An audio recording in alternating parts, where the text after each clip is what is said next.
Hello and welcome to EduGyan. So,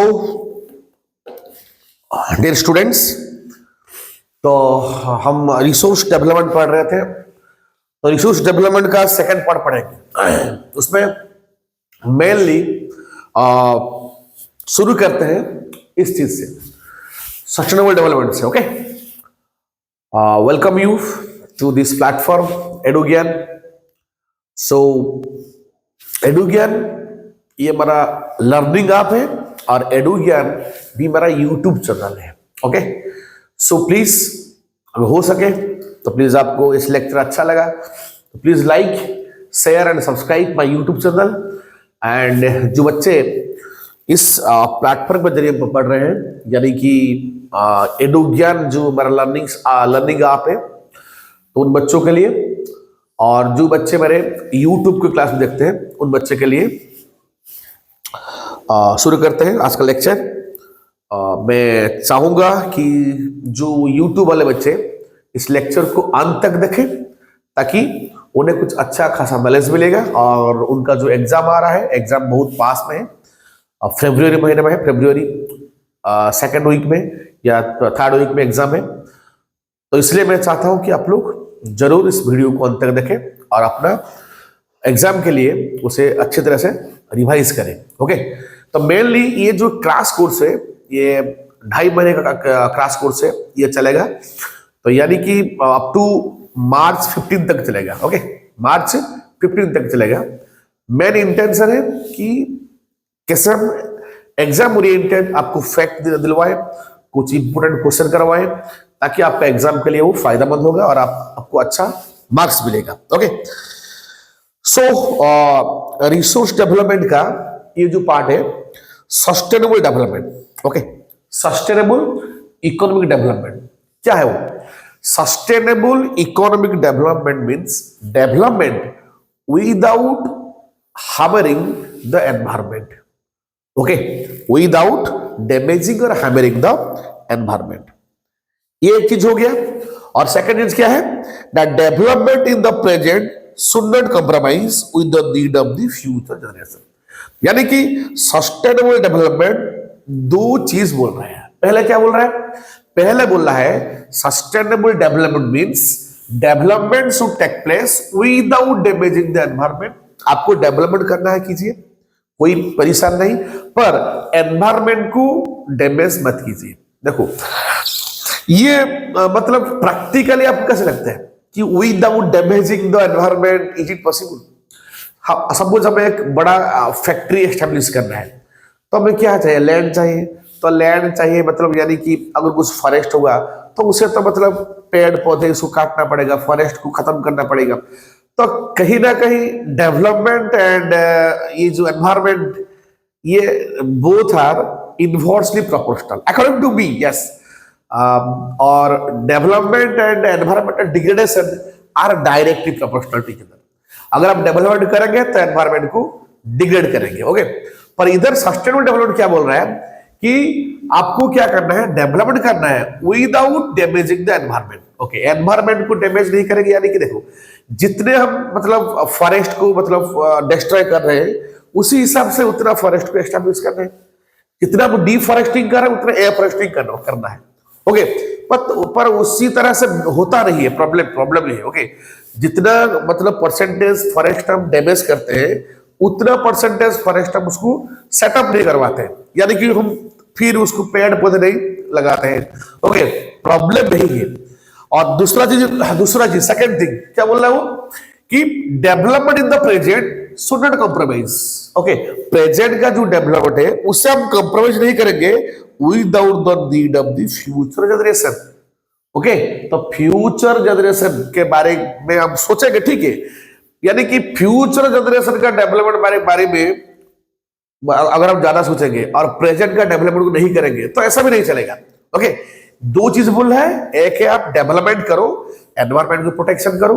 second चीज, future development के बारे में सोचो। इसका यह मतलब नहीं कि आज का जो डेवलपमेंट हो रहा है, जो प्रेजेंट का डेवलपमेंट हो रहा है, तो उसको कॉम्प्रोमाइज करो, नहीं।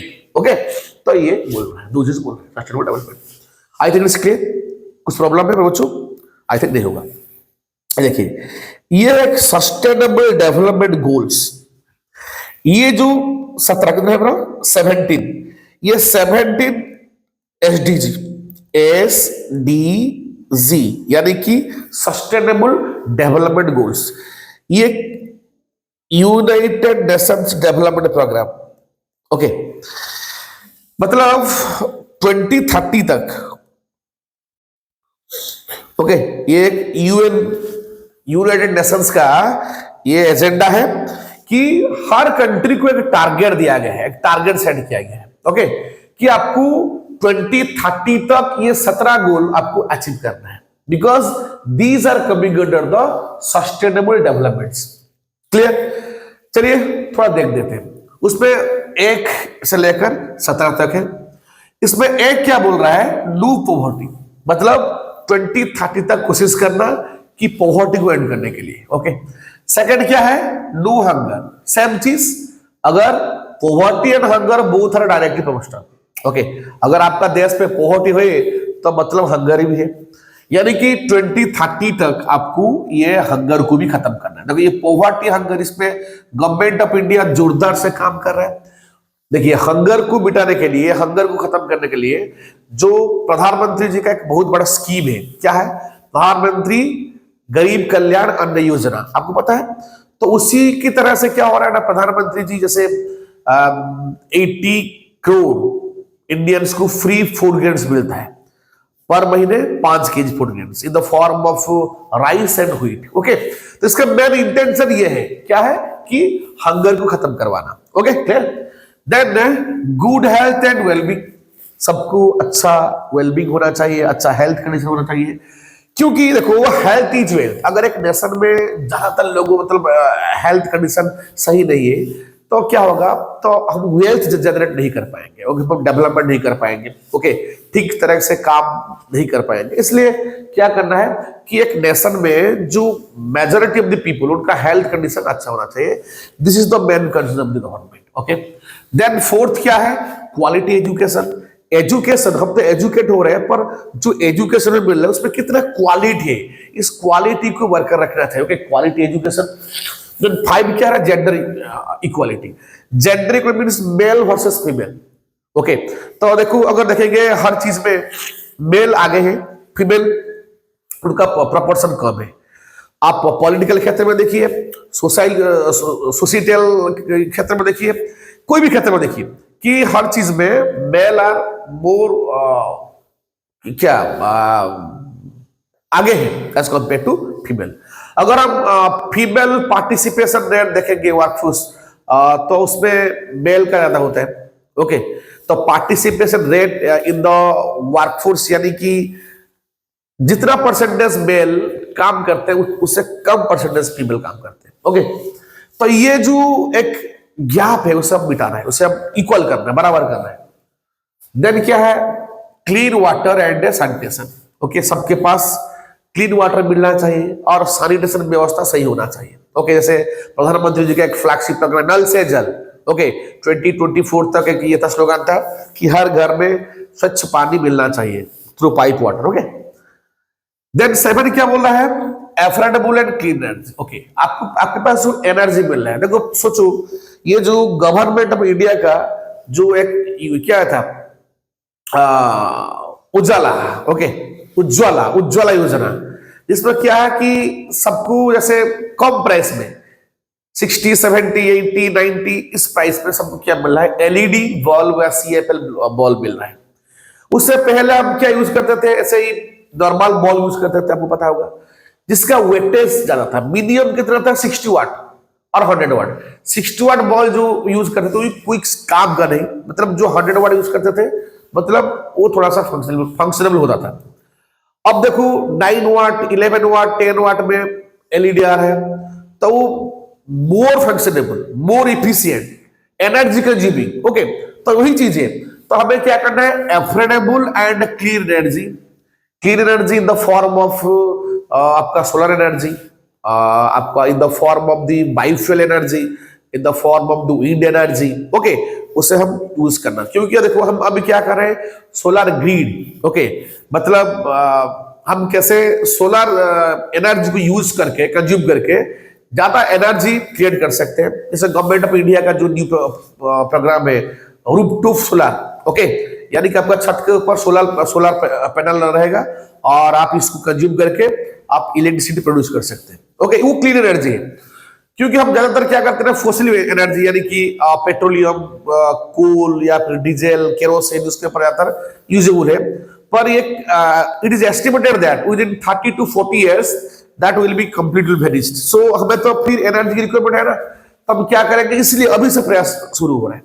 ओके, जैसे हम पेट्रोल डीजल गाड़ी को थोड़ा कम करके सीएनजी यूज कर रहे हैं, अब तो मार्केट में ईवी आ गया, इलेक्ट्रिक व्हीकल आ गया। ओके, तो ये चीज। नंबर 8 क्या बोला है, decent work and economic growth. Okay, economic growth होना चाहिए, डिसेंट वर्क होना चाहिए। 9 क्या बोला है, 9 में क्या आपका क्या है, इंडस्ट्री, 1 सेकेंड पूरा सब बिठाए थे, या 9 में क्या कह रहा है, 9 को है industry, innovation and infrastructure. Okay, आपको इंडस्ट्री को बढ़ाना है, इनोवेशन, ओके, इनोवेशन भारत में थोड़ा सा कम है, उससे ज्यादा करना चाहिए, और इंफ्रास्ट्रक्चर को डेवलप कर, ठीक, अभी तो ठीक ठाक है, मतलब इंफ्रास्ट्रक्चर में अच्छा कर रहे हैं, क्योंकि प्रेजेंट गवर्नमेंट मेनली फोकस कर रहा है कि भारत का इंफ्रास्ट्रक्चर कैसे अच्छा रहे। ओके, देन आपका 10 में क्या है, रिड्यूस इनइक्वालिटी, सेम चीज, तो इनइक्वालिटी को रिड्यूस करना है। भारत में क्या है, भारत में, विश्व भर में, हर देश में, मतलब इनइक्वालिटी, मतलब जो अमीर अमीर बन रहे हैं, गरीब गरीब बन रहा है, नहीं, हमें इसे थोड़ा सा कम करवाना है, उसे हमें कम करवाना है, उसको जो गैप है ना, द रीच एंड पुअर जो गैप है, उसे थोड़ा मिनिमाइज करना है। तो ये बोल रहा है आपका number 10। 11 sustainable cities and communities. Okay, हमें सस्टेनेबल सिटीज और कम्युनिटीज को बनाना चाहिए। देन नंबर 12 क्या बोला है, responsible consumption and production. Okay, तो हमें एक रेस्पॉन्सिबल सिटीजन के हिसाब से हमें हर चीज को मतलब कंज्यूम करना चाहिए, उसे प्रोडक्शन करना भी चाहिए। 13 क्या है, climate action, is very important, क्योंकि क्लाइमेट अब जिस हाल से, जिस तरह से बदल रहा है, तो उसे हमें ठीक करना है। कैसे ठीक करेंगे, कि बहुत सारा मेजर्स, जैसे बहुत सारा सबमिट होता है इंटरनेशनल लेवल में। ओके, जैसे COP24, ओके, जैसे आपका ये जो हुआ था रियो डी जेनेरियो में, फास्ट सबमिट हुआ था। ओके, इस तरह बहुत सारा सबमिट होता है, पेरिस सबमिट हो रहा है, बहुत सारा सबमिट हो रहा है। उसमें क्या हो रहा है, जो पहले से ग्लासगो सबमिट हुआ था, यानी कि एनवायरमेंट और क्लाइमेट हमारे लिए बहुत बड़ा कंसर्न है, उसे सही करना चाहिए। Okay, next, life below water, means aquatic animals, aquatic plants, उनके बारे में सोचना चाहिए। ओके, देन 15 क्या है, ये 15 क्या है, लाइफ और लैंड, यानी कि टेरिस्ट्रियल, ओके, उनके बारे में सोचना चाहिए। 16 क्या है, peace, justice and storing in institutions. Okay, तो विश्व में कैसे हम पीस मेंटेन करेंगे, कि जस्टिस, सबको मतलब जस्टिस मिलना चाहिए, न्याय। ओके, जस्टिस सबसे आगे होना चाहिए। ओके, क्योंकि हर आदमी को और हर औरत को क्या चाहिए, जस्टिस चाहिए। ओके, क्योंकि अगर जस्टिस सिस्टम सही नहीं होगा, तो यानी कि सोसाइटी में इम्बैलेंस क्रिएट होगा। ओके, तो जस्टिस मिलना चाहिए, peace, justice and strong institutions होना चाहिए। देन 17 क्या बोल रहा है, पार्टनरशिप फॉर द गोल्स, मतलब ये जो गोल्स है, मतलब हम ऐसे अकेला फुलफिल नहीं कर सकते, मतलब पार्टनर्स होना चाहिए, कोऑपरेशन होना चाहिए, ताकि हम इसको क्या कर सकते हैं, फुलफिल कर सकते हैं। Okay, so these are the important sustainable development goals, 17 जो सेट किया गया है। ओके, तो उसे हर कंट्री को बोला गया कि आप 2030 तक कोशिश करो उसे मैक्सिमम जो गोल है उसको फुलफिल करने के लिए। Okay, so this is all about the sustainable development. Clear guys? Then come to the Rio de Janeiro Earth Summit 1992। तो आपको पता होगा चाहिए, ये जो रियो डी जेनेरियो कहां पे है, वो है ब्राजील में। ओके, तो उसमें पहला आर्ट समिट हुआ था, कब हुआ था, 1992 को हुआ था। ओके, याद रखना 1992। तो जून 1992 में हुआ था, रियो डी जेनेरियो में पहला आर्ट समिट हुआ था, जिसमें लगभग 100 कंट्री का जो हेड्स होते हैं, हेड्स यानी कि कोई कंट्री का प्रेसिडेंट हेड होता है, कोई कंट्री का प्राइम मिनिस्टर हेड होते हैं, मतलब वो उसमें पार्टिसिपेट किए थे। ओके, कहां पर हुआ था, मैटिन रियो डी जेनेरियो, ब्राजील में हुआ था। रियो डी जेनेरियो कहां पर, ब्राजील में हुआ था। ओके, ये तब फर्स्ट इंटरनेशनल अर्थ समिट, क्वेश्चन है इसमें कि which was the first international earth summit ना, रियो डे जेनेरियो अर्थ समिट 1992 को हुआ था। कहां पे हुआ था? रियो डे जेनेरियो में, ब्राजील में हुआ था। ओके, तो इसमें मिनिमम कितना 100 स्टेट का 100 कंट्री का जो हेड होते हैं वो उसमें पार्टिसिपेट किए थे, जो विश्व का पहला अर्थ समिट था। ओके, उसमें मेन फोकस पॉइंट क्या था? किस कौन सा चीज को एड्रेस करा था? ये है, देखिए, ये एड्रेस करा था urgent problem of environmental protection. Yes, environmental protection हमें चाहिए। हम जिस तरह से एनवायरमेंट को डिग्रेड कर रहे हैं, अगर इस तरह हम कंटिन्यू करेंगे, time will come we all suffer. जैसे we are what suffered with some natural calamities, like in the form of the flood, in the form of the drought, in the form of the various types of natural calamities. Okay, that's why it's a main concern to all countries. We have to main focus on this problems of the environment protection.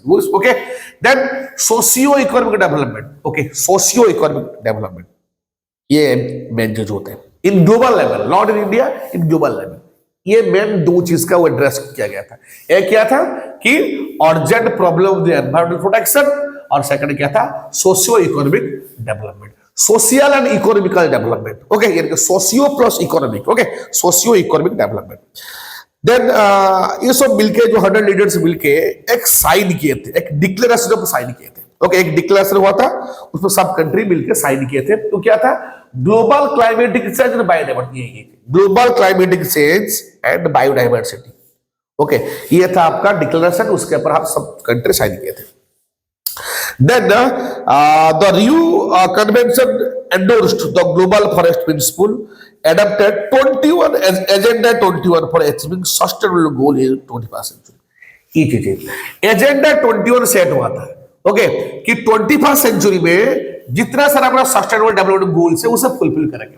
Okay, ये भी set हुआ था the global forest principal, और क्या है?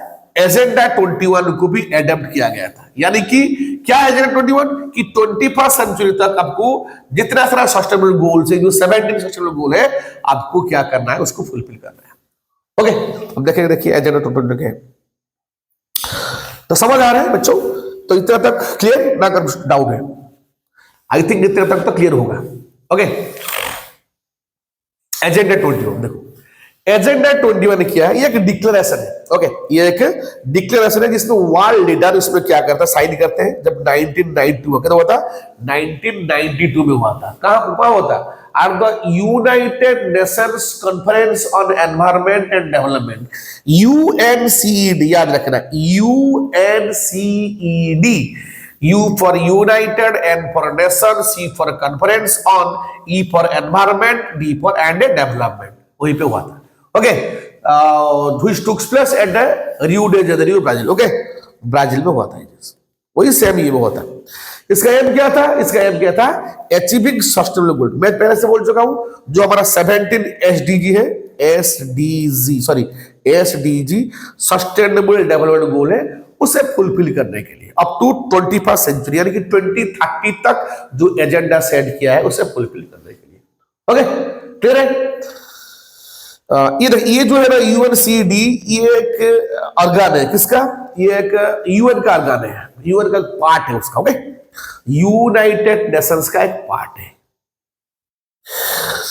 Okay, देखो, इस agenda का मेन फोकस क्या था? To combat environment damage. Environment damage जो हो रहा है उसे प्रोटेक्ट करना चाहिए। Poverty, disease through global cooperation, common interest. Okay, समग्र विश्व में एक प्रॉब्लम है, क्या है? वो है पॉवर्टी और डिजीज। वो सब म्यूचुअली कोऑपरेट होकर उसे खत्म करवाना है। जैसे पहले देखो मलेरिया था, प्लेग था, अभी जैसे कोविड-19 है। हम क्या किए? हर कंट्री मिलके उसे फेस किया और उसको मतलब क्या है कि उसको खत्म किए, है ना? तो म्यूचुअल कोऑपरेशन, तो उससे ये चीज खत्म हो सकता है। Mutual needs and share responsibility. Okay, major objective of agenda 21 is that every local government should draw its own local agenda. Yes, ये मेन चीज है कि देखो डेवलपमेंट और ये जो सस्टेनेबल डेवलपमेंट, उसे फुलफिल करना अगर सेंटर चाहेगा मैं उसको सब कुछ फुलफिल, संभव नहीं है। ग्रास रूट लेवल में, यानी कि लोकल गवर्नमेंट, जो हमारा पंचायत राज है, जो हमारा म्युनिसिपैलिटीज है, ग्रास रूट लेवल में उस एजेंडा को इंप्लीमेंट करना है और उसको फुलफिल भी करना है, उसे काम भी करना है, ताकि हम इसको फुलफिल कर सकते हैं। ये भी था 21, जो एजेंडा 21 था, कि हर लोकल गवर्नमेंट को मतलब और क्या, आप इसको काम करो, उसके ऊपर काम करो, ताकि वो पॉसिबल होगा उसे फुलफिल करवाने के लिए। क्लियर है? अगर काम नहीं करोगे तो ये पॉसिबल नहीं होगा फुलफिल। इसलिए जो भी काम होना चाहिए वो ग्राउंड लेवल से होना चाहिए, ग्रास रूट लेवल से होना चाहिए। ओके, तो विलेज लेवल से लेकर सिटी लेवल से लेकर उसे ये चीज काम करना चाहिए। क्लियर? तो अब तक इतना तक क्लियर है? तो उस प्रॉब्लम में इतना तक क्लियर है? अच्छा, तो नेक्स्ट चलिए हम पढ़ते हैं रिसोर्स प्लानिंग। रिसोर्स तो बहुत सारा है, पर उसे प्लानिंग होना चाहिए। जो भी हम काम कर रहे हैं, सपोज आपका एग्जाम है 2 महीना, अगर आप ऐसे हापाजोसली पढ़ोगे, पढ़ाई करोगे, उससे फायदा होगा क्या? नहीं होगा। कब क्या पढ़ रहे हो भाई? कभी मैथ प्रैक्टिस कर रहे हो, कभी साइंस पढ़ रहे हो, कभी एसएसटी पढ़ रहे हो। भाई जो भी पढ़ रहे हो ना, उसे प्लानिंग में पढ़ो। चलो एक चीज उठाया, सब उसमें ज्योग्राफी पढ़ रहा हूं, तो उसे खत्म करता हूं। पहले खत्म करने के बाद एक चैप्टर खत्म हो गया, उसका क्वेश्चन आंसर करता हूं, कुछ एडिशनल क्वेश्चन करवाता हूं। ओके, डिफरेंट जो सैंपल पेपर है उसका क्वेश्चन सॉल्व करवाता हूं। उसे प्लानिंग होता नहीं होता है उस तरह। जो हमारे पास जो रिसोर्स है उसे हम जुडिशियसली यूज करना चाहिए, उसे प्लानिंग करवाना चाहिए कि इस तरह से हमें यूज करना। प्लानिंग नहीं होगा तो हमें कोई चीज का सक्सेस नहीं मिलेगा। उसे देखिए, रिसोर्स प्लानिंग क्या है? Keeping the current situation in mind, resource planning has become essential for the sustainable development and existence. सही बात है। ओके, सस्टेनेबल डेवलपमेंट के लिए और अभी का लाइफ जो एग्जिस्टेंस है उसे मेंटेन करवाने के लिए हमें क्या करवाना चाहिए? अभी का सिचुएशन में ये चीज माइंड में रखना चाहिए।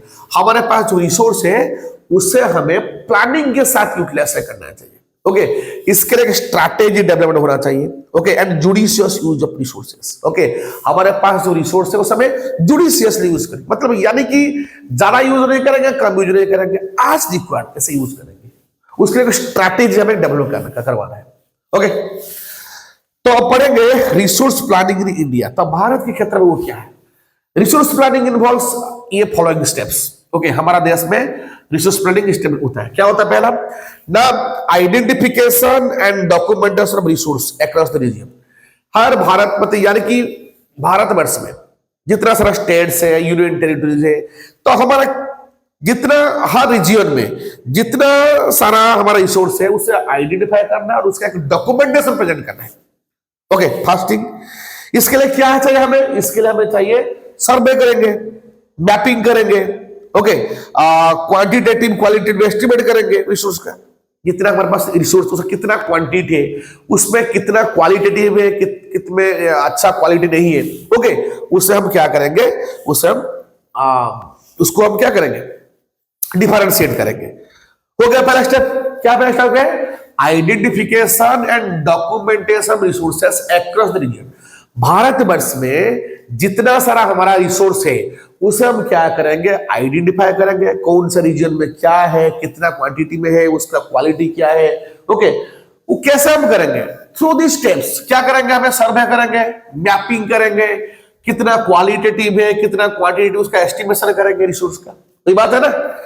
अच्छा, सेकंड क्या है कि आपको एक प्लानिंग, एक स्ट्रक्चर में आपको प्लानिंग करना है। ओके, कैसे करेंगे? With appropriate technology, skill and institutional setup. Okay, जो हम करेंगे, जो प्लानिंग करेंगे, एक प्लानिंग एक स्ट्रक्चर वे में होना चाहिए। तो कैसे ये स्ट्रक्चरल प्लानिंग कैसे होगा? With the help of the technology, with the help of the skill and proper institutional setup. Clear? Second point. Third point, ये क्वेश्चन आ सकता है, ये 2 मार्क्स और 3 मार्क का क्वेश्चन आ सकता है। Okay, resource planning in India.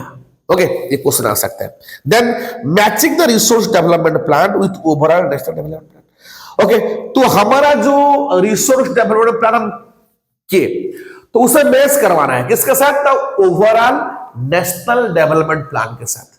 Okay, तो हमारा प्लानिंग जो डेवलपमेंट हुआ, रिसोर्स डेवलपमेंट प्लानिंग जो है, उसे हम क्या करना है, मैचिंग करना है किसके साथ, हमारा ओवरऑल नेशनल डेवलपमेंट प्लान के साथ। अगर वो मैच हो रहा है, सही है, अगर मिसमैच हो रहा है तो यानी कि हमें, हमारे पास कुछ प्रॉब्लम है और उससे भी हमें थोड़ा सा क्या करना है, रिव्यू करना चाहिए और उसको थोड़ा क्या करना चाहिए, उसके ऊपर काम करवाना चाहिए और अच्छा तरह से प्लानिंग करवाना चाहिए। क्लियर है?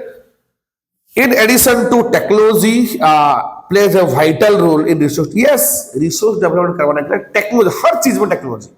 ओके, तो अभी तो टेक्नोलॉजी का जमाना है ना, तो इसलिए टेक्नोलॉजी को हर चीज में हम यूटिलाइज करेंगे।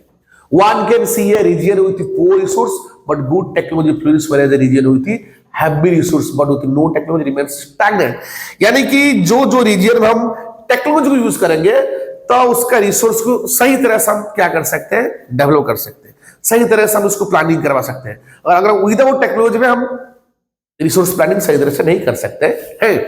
ओके, तो ये सोचना चाहिए कि अगर हमें अच्छा रिसोर्स प्लानिंग करना है, सही ढंग से रिसोर्स प्लानिंग करना है, तो हमें टेक्नोलॉजी की हेल्प लेना चाहिए। अगर हम टेक्नोलॉजी की हेल्प नहीं लेते हैं, यानी वो स्टैग्नेंट हो जाएगा, स्टैग्नेंट हो जाएगा। ओके, क्लियर है? देन कंजर्वेशन ऑफ रिसोर्सेस, देखो ये 3R, कंजर्वेशन ऑफ रिसोर्सेस, ये काम करता है 3R के ऊपर। 3R क्या है? 3R यानी कि reduce, reuse and recycle. Reduce, reuse और रिसाइकल। रिड्यूस क्या भाई? कम करवाना भाई, जितना नीड है। हम देख रहे हैं कि हमारे पास रिसोर्स कम है। Okay, unlimited want but limited resources. तो लिमिटेड रिसोर्सेस है ना, तो इसी लिमिटेड रिसोर्सेस को हम क्या करेंगे, जुडिशियसली यूज करेंगे, अननेसेसरी यूज नहीं करेंगे। जितना रिक्वायर है, ओके, रिक्वायरमेंट है, उसको यूज करेंगे। हो सके तो रिक्वायरमेंट से कम यूज करेगा, अच्छा होगा। ओके, अगर रिक्वायरमेंट से ज्यादा यूज करेंगे, क्या होगा भाई? खत्म, ओके, प्रॉब्लम ही होगा। देन रीयूज, जैसे रीयूज यानी कि एक सिंपल एग्जांपल देता हूं कि जब हम, हमारा घर में, सबका घर में शॉवर होगा, हम जब नहाते हैं कितना पानी वेस्टेज होता है। अगर उस पानी को हम जुडिशियसली यूज करेंगे हमारा गार्डन में, तो वो बेहतर होगा। मतलब वो पानी, मतलब क्या हो रहा है, डम्प्ड, यानी कि खत्म हो रहा है वो, मतलब वो ऐसे ही फ्री में क्या होता है, डिस्ट्रॉय हो रहा है। उसे हम नहीं करने देंगे, उसको क्या करेंगे, उसको हम यूज करेंगे हमारा गार्डन में। गार्डन में जितना पेड़ पौधे जो है उसमें यूज करेंगे, उनका भी क्या ग्रोथ होगा।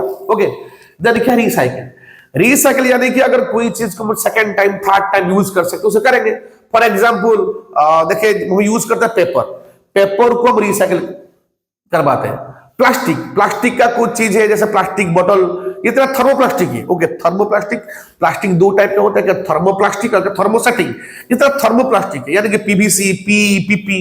ओके, जैसे प्लास्टिक बॉटल होता है, प्लास्टिक का जो मग, ये प्लास्टिक का बॉकेट। ओके, तो उसको हम रीयूज कर सकते हैं, उसके हम ग्राइंडिंग करके, मतलब वर्जिन मटेरियल से उसको मिला के हम उसको रीयूज करवा सकते हैं। ओके, कुछ मेटल से, जो मेटल हम यूज कर सकते हैं, रीयूज कर सकते हैं। और जो चीज रीयूजेबल हो सकता है हम उसको यूज करेंगे, उसको हम रिसाइकिल भी करेंगे। ओके, रिसाइकिल मींस अगेन इसको यूज करना है। जैसे प्लास्टिक, मेटल्स होता है, उसे हम रिसाइकिल करवा सकते हैं। ओके, देखिए आप क्या, उसमें थ्योरी क्या है, मैं तो बोल दिया हूं, रिड्यूस, रिसाइकिल, रीयूज। देखो इसमें थ्योरी क्या है, आइए।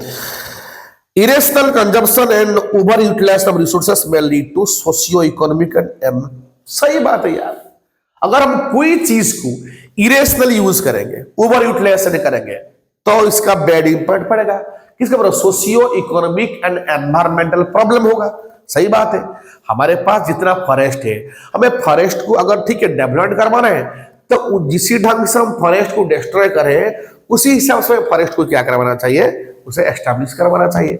नहीं तो ये डायरेक्टली इसका इनवर्स इंपैक्ट एनवायरमेंट के ऊपर होगा और सोशियो इकोनॉमिक डेवलपमेंट के ऊपर मतलब ये भी डायरेक्ट इंपैक्ट मतलब डालेगा। ओके, सेकंड, फॉर एग्जांपल पानी, फॉर एग्जांपल इलेक्ट्रिसिटी। तुम्हारे पास, तुम इलेक्ट्रिसिटी पे कर रहे हो, पानी बिल पे कर रहे हो, इसका ये मतलब नहीं कि तुम अपना मन मर्जी करोगे। अगर कहाँ घर छोड़ के जाओगे तो बस ऐसे शावर ऑन करना है कि टैप का पानी उसको ऑन करवाना है, नहीं करना है यार। ये अननेसेसरी वेस्टेज होता है।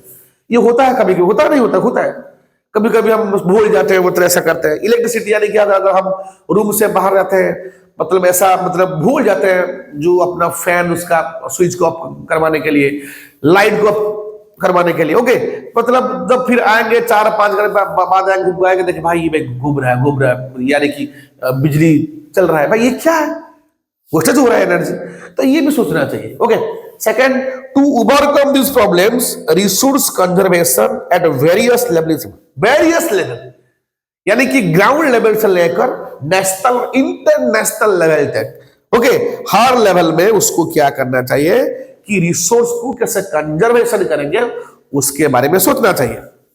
महात्मा Gandhi ji the father of our nation, उनका एक ब्यूटीफुल स्टेटमेंट था। क्या था? वो बोले थे कि there is enough for everybody's need, not for anybody's greed. सबका नीड के लिए हमारे पास बहुत कुछ है, परंतु कुछ लोग हैं, एनीबॉडी, ओके, मतलब कुछ लोग हैं जिनका ज्यादा ग्रीड है। फॉर एग्जाम्पल सम इंडस्ट्रियलिस्ट, वो क्या कर, भाई देखो वो लोग ना अपना प्रॉफिट कमाने के लिए वो ओवर यूटिलाइजेशन करवाते हैं रिसोर्सेज को, माइनिंग। अरे भाई जितना तक हो सके उतना तक खोदो भाई, आप माइनिंग करते यानी कि कुछ नहीं रखेंगे, जमीन से सब ले जाएंगे उखाड़ के। ओके, ये प्रॉब्लम है। ये ब्यूटीफुल स्टेटमेंट है। क्या है? There is enough for everybody's need. हम सबका नीड को फुलफिल करने के लिए हमारे पास जो है मतलब सही अच्छा है, पर जो हमारा ग्रीड है उसे फुलफिल करने का हमारा मतलब नहीं, कुछ लोग हैं उनका बहुत सारा ग्रीड होता है तो उसे फुलफिल करने के लिए नहीं है। ओके, एक ब्यूटीफुल स्टेटमेंट था। तो at the international level, the Club of Rome advocated resource conservation for the first time in more systematic way in 1968. Question, very important question. 1968 में पहली बार एक इंटरनेशनल लेवल में ये भाई ये वाला द क्लब ऑफ रोम, ये पहला हमने एडवोकेट किया था कि रिसोर्स का कंजर्वेशन होना चाहिए। रिसोर्स कंजर्वेशन के बारे में पहले ये एक इंटरनेशनल इंस्टीट्यूशन है जो हमें सलाह दिया था। कौन है वो? Club of Rome. कब किया था? 1968 में किया था, 1968।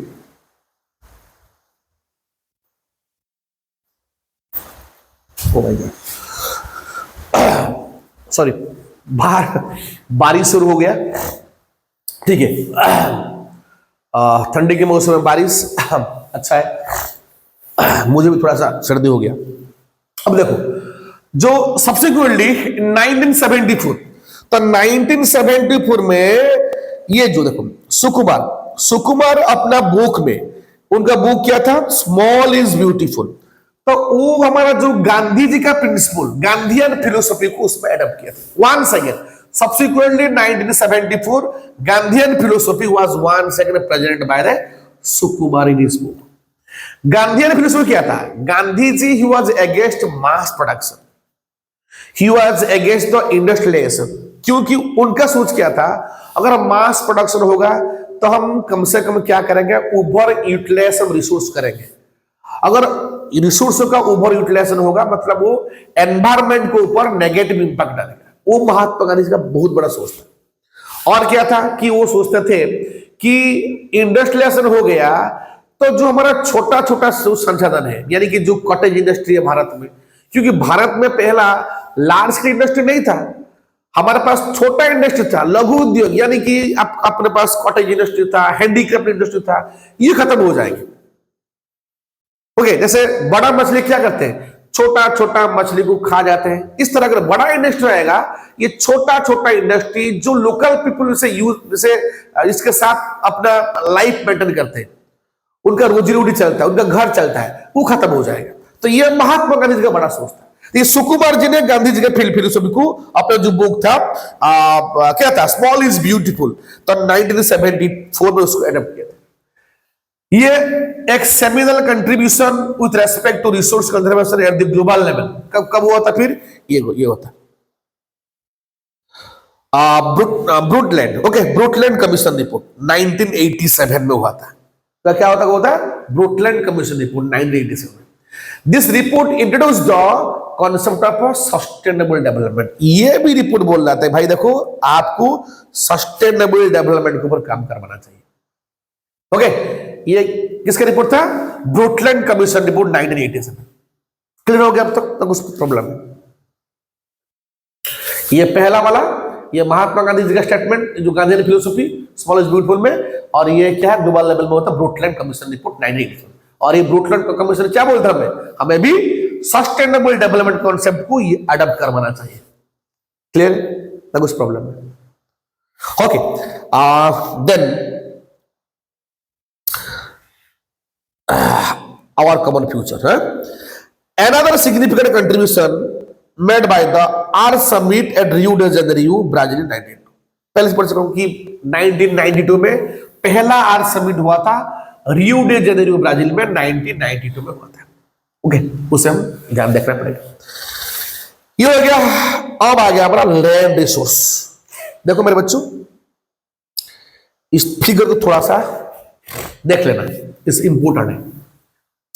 Land in the form of plains, mountains and plateaus. Simple है, हमारे पास जो लैंड है वो तीन रूप में है। क्या है? एक प्लेन एरिया, ओके, सेकंड क्या है माउंटेनियस रीजन्स, एंड थर्ड क्या है प्लेट्यूज। जस्ट लुक कितना है, 43% हमारा प्लेन एरिया, 43% प्लेन एरिया है। ये क्या है भाई माउंटेन में कितना है, 30% माउंटेनियस रीजन, और 27 क्या है प्लेट्यू रीजन्स। इसको ऐड कर देंगे, 43 प्लस 27 कितना आ गया आपका? आ गया 70, और ये 30 कितना आ गया आपका? 100%। Okay, is the distribution of land. Clear? अच्छा, अब आइए land resource. Land is the main and important resources. अब बता हम कहां पे? हम जमीन पे है यार, हम आसमान में है क्या? ठीक है, जिसके पास ज्यादा वेल्थ हो जाता है वो आसमान से उड़ता है, मतलब उसका सोच उड़ता है।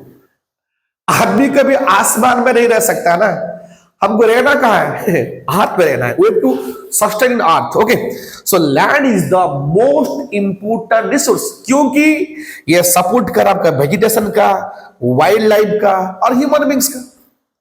वाइल्ड लाइफ यानी कि जितना floras fauna they are living in this earth, vegetations बहुत सारा वेजिटेबल क्रॉप या फिर ग्रेन्स वगैरह वगैरह जो है वेजिटेशन है। ओके, और ह्यूमन बींग्स हम इधर सस्टेन है। However it is finite in nature. Finite, it's not infinite, it is finite in nature. Therefore it becomes necessary to judiciously use our land resource. Obviously है, तो हमारे पास जो land resource है हमें उसे जुडिशियसली यूज करवाना चाहिए। भारत का लैंड मैस को, the land mass of India is divided into 3 categories, mountain, plain and plateaus. मैं पहले से बोल चुका हूं। उसमें आपका प्लेन कितना आएगा? 43% आएगा प्लेन एरिया, ओके, जिसे हम provide land for the agriculture. And mountains कितना आएगा? 30%, जिसमें क्या आपका माउंटेन में क्या है, जैसे प्रीनियल रिवर्स, जैसे भारत में 3 रिवर है ना, क्या क्या है? गंगा, ब्रह्मपुत्र और आपका इंडस। ओके, ये 3 रिवर है। ओके, लास्टली प्लेट्यूज कितना है? 27% है। और प्लेट्यूज जो आपको पता है कि plateaus are very rich in minerals. Clear हो गया? यानी कि 43% प्लेन एरिया है which provides for agriculture purposes, 30% mountainous region है where it ensures flow of period rivers. Okay, Indus, Ganga और ब्रह्मपुत्र जो भारत का 3 पीरियड रिवर्स है। और लास्टली हमारे पास 27% प्लेटू है, इसमें reach in mineral deposits, rich in mineral deposits. Okay, तो इतना तक क्लियर है मेरे बच्चों ना? कुछ डाउट्स है? अगर कुछ डाउट होगा so please kindly ask me. Okay, हम ज्यादा नहीं पढ़ेंगे आज के लिए, इतना। नेक्स्ट क्लास में और जो बचा हुआ है उसको हम खत्म करवाएंगे। ओके, क्लियर है? देखो, मैं थ्योरी आपको रिवाइज कर रहा हूं, थ्योरी रिवाइज होने के बाद कुछ इंपोर्टेंट क्वेश्चन भी करवाऊंगा। धीरे धीरे क्लास आगे बढ़ेगा तो हमारा क्लास आगे बढ़ेगा तो हमारा भी क्या होगा, हमारा मतलब क्लास का लेंथ भी बढ़ेगा। ओके, तभी ठीक है, दिसंबर महीना चल रहा है, जनवरी महीना आने दो, तो जनवरी महीने में थोड़ा क्लास को थोड़ा मतलब बड़ा करेंगे, मतलब थोड़ा थोड़ा थोड़ा ज्यादा होगा ना। अगर मैं ज्यादा बड़ा कर दिया क्या होगा, मतलब आपका पेशेंस खत्म हो जाएगा, बोलोगे नहीं भाई बोरिंग लग रहा है, चलो खत्म कर दो, नहीं देखेंगे। तो बस आज के लिए इतना, ठीक है।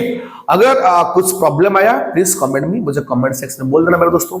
ओके, अगर मेरा नंबर है 7978824261, क्लियर है। उस प्रॉब्लम में कमेंट सेक्शन में कमेंट कर सकते हो, मुझे इसमें भी फोन कर सकते हो। जो मेरे प्लेटफॉर्म में बच्चे पढ़ रहे हैं, मैं उन लोगों से मतलब ये बोलूंगा कि कुछ प्रॉब्लम है तो मुझे डायरेक्टली कॉल करो, ओके, और मुझे कमेंट करो। और जो मेरे यूट्यूब बच्चे हैं, जो मुझे यूट्यूब में देखते हैं, please like share and comment and subscribe भी करना, ओके। अपना दोस्तों को बोलना वो भी सब्सक्राइब करेंगे, क्योंकि अच्छा सा लेक्चर है, आपके लिए बहुत अच्छा है।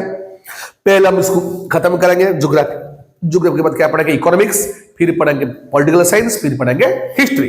हिस्ट्री को लास्ट में क्यों रखेंगे, हिस्ट्री में थोड़ा सा मतलब चीज क्या है आपको थोड़ा टफ लगता है बच्चों को, इसलिए उसको अंत में करेंगे, ओके, जैसे उसको बोरिंग ना हो।